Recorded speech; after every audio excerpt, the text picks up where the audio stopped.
अस्सलामुअलैकुम वरहमतुल्लाहि वबरकातुहू। देखिए नाजरीन, हम पहुँचे हैं यहाँ साद की बैठक पर और ये है मौलाना सालिम साहब। अब इनसे हम कुछ मालूम करते हैं। मौलाना सालिम साहब बताइए कौन सी जगह है?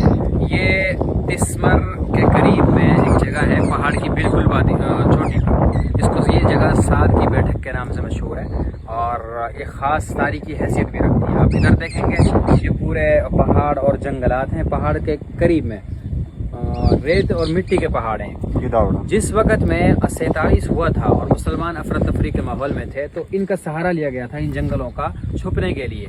और ये सबसे बड़ा जंगल राजस्थान का वो माना जाता है कि अलवर डिस्ट्रिक्ट में जो हंगामा और फसादात हुए थे तो लोगों ने इस जंगल का सहारा लेकर अपने आप को छुपाया था। यहाँ पर कुछ तारीखी इमारत भी मौजूद है। इधर आप दिखाएंगे, इधर एक कुआं मौजूद है। ये कुआं बहुत बड़ा है। तकरीबन इसमें होता ये था कि पहले साल में एक बार जब बरसात का मौसम आता था तो उस बरसात के मौसम में इसके अंदर पानी जमा कर लिया जाता था। तो इस में जो पानी जमा होता था पूरी साल उसको यूज़ किया जाता था। और इससे मुत्तसिल मुसलमानों की पुरानी इमारत है। जैसे अब सामने एक इमारत आप देखेंगे, ये जो इमारत पीछे आपको नज़र आ रही है इस वक्त में ये मंदिर है। और ये अब मंदिर की इमारत खुद बता रही है कि जदीद इमारत है, कोई पुरानी इमारत नहीं है।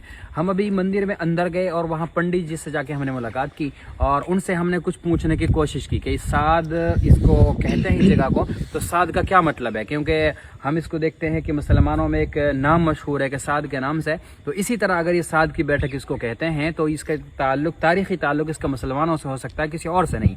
उनसे हमने जब ये सवाल किया तो उन्होंने हमें कोई और ही फ़लसफ़ा सुनाया जो हमारे दिमागों में नहीं बैठा। न तारीख़ी हैसियत से हमारे दिमागों ने उसको कबूल किया और न हमारी जो यहाँ हम देख रहे थे उसके हिसाब से हमारे दिमागों ने उसको कबूल नहीं किया। चलो खैर, बहरहाल आगे उन्होंने क्या बताया कि कितनी कदीम पुरानी है? उन्होंने हमें बताया कि 500 साल पहले यहाँ पर हमारे एक गुरु ने तपस्या की थी और उनकी वजह से ये तारीख़ी मकाम समझा जाता है।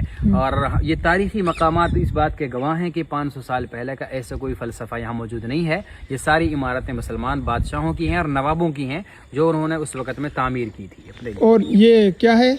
ये कुआं है पानी का। इसमें ये एक नहीं कि ये इसी जगह पर है, ये बहुत सारी जगहों पर पहाड़ों में, पहाड़ों के दामनों में जहाँ भी मुसलमानों ने किले तामीर किए थे तो पानी का स्टॉक बनाया जाता था। वो पानी के बगैर गुजारा नहीं है। तो 60 के साल के 365 दिनों में बरसात नहीं होती, कुछ दिनों में होती है, तो इसमें पानी जमा कर लिया जाता था, फिर पूरे साल इसको यूज करते थे। मौलाना आप बताइए, जो ये कुआं मुत्तसिल ये दहदरजा जो हौज बनी हुई है इससे किस चीज की तरफ इशारा है? इसमें लगता है कि यहाँ कुआं है और इससे मुत्तसिल ये एक दूसरी तामीर है पुरानी। इसको हम गौर से देखें, इस पर नजर करें तो ये हमको ऐसा लगता है कि पहले जमाने में हौद हुआ करती थी जो वजू के लिए बनाई जाती थी। और उसमें मसला ये है कि उसको दहदर्द बनाया जाए, यानी 10 बाई 10 की अगर वो होगी तो वो माए कसीर के हुक्म में वो आ जाएगी और वो उसमें अगर कोई नापाकी गिर जाती है तो वो पानी पाक माना जाएगा। तो उसके हिसाब से हमें लगता है कि उस वक्त में मुसलमानों का वजू खाना था जिसको वजू के लिए तामीर किया गया था। यहाँ मुसलमानों की पुरानी कदीम मस्जिद थी जिसको मुनहदिम करके यहाँ पर मंदिर बनाया गया।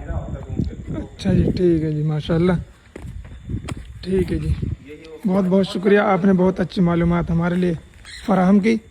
आप नाजरीन से कुछ कहना चाहते हैं इसके मुतालिक? इसके मुतालिक हमें उनसे ये कहना है कि जो लोग इसके बारे में जानते हैं, तारीख़ी इसके हक़ाइक़ क्या हैं, या किसी के पास ऐसा कोई किताबचा मौजूद हो जिसमें इसकी तारीख़ी हैसियत के बारे में उस पहलू को उकसाया गया हो या उस पहलू के बारे में कोई बात की गई हो, तो वो हमसे रब्ता कर हमारी इस बारे में रहनुमाई करें ताकि इस तारीख़ी जगह के बारे में आगे चलकर अगली नस्ल नौ के लिए ये एक मुनज़्ज़म तरीके पर यह बताया जाए और ये तहरीर या तकरीर के ज़रिए से इस चीज़ को आश्कारा किया जाए कि इसकी असल हकीकत क्या है। बहुत से लोग आते नहीं है, देखते नहीं है ऐसे मकामात को, आप क्या कहते हैं उनके लिए? आना चाहिए ज़रूर। हमारे बुजुर्गों और हमारे अकाबिरीन जो आए थे वो चंद गिनी चुनी तादाद में थे और उन्होंने यहाँ पर इस्लाम को अपने अखलाक से लोगों के दिलों में बिठाया था। तो हमें अपने बुजुर्गों की बनाई हुई तामीरात और उनकी तारीख़ी जगहों को फरामोश नहीं करना चाहिए, आना भी चाहिए और इबरत की नज़रों से उन्हें देखना भी चाहिए। इस चीज़ से गफलत नहीं बरतनी चाहिए। अच्छा, आप ये बताइए, आपका ये पहला सफ़र है या इससे पहले भी आप यहाँ आ चुके हैं? इससे पहले एक बार यहाँ आया था, मुझे याद है जब हम पढ़ते थे तो हमारा एक साथी था, करीब में उनका गाँव है, تو وہ اس کی تاریخی حیثیت کے بارے میں کچھ نالج رکھتا تھا. وہ مضامین مجھے اب یاد نہیں ہے کیونکہ کافی دن پہلے کی بات ہوئی, تقریباً 12 یا 13 سال پہلے کی بات ہے. تو اس ٹائم میں آیا تھا. ہم نے اس ٹائم بھی مندر میں اندر جانے کی کوشش کی تھی اور یہاں جو پنڈت جی تھے ان سے ہم نے ملنے کی کوشش کی تھی کہ ہم آپ سے ملنا چاہتے ہیں. انہوں نے اس ٹائم ہمیں گھسنے نہیں دیا تھا. انہوں نے کہا کہ نہیں تمہارا ادھر کیا کام ہے, ہم تمہیں اندر انٹری کی اجازت نہیں دیں گے. ٹھیک ہے جی, جزاک اللہ خیر و احسن الجزا.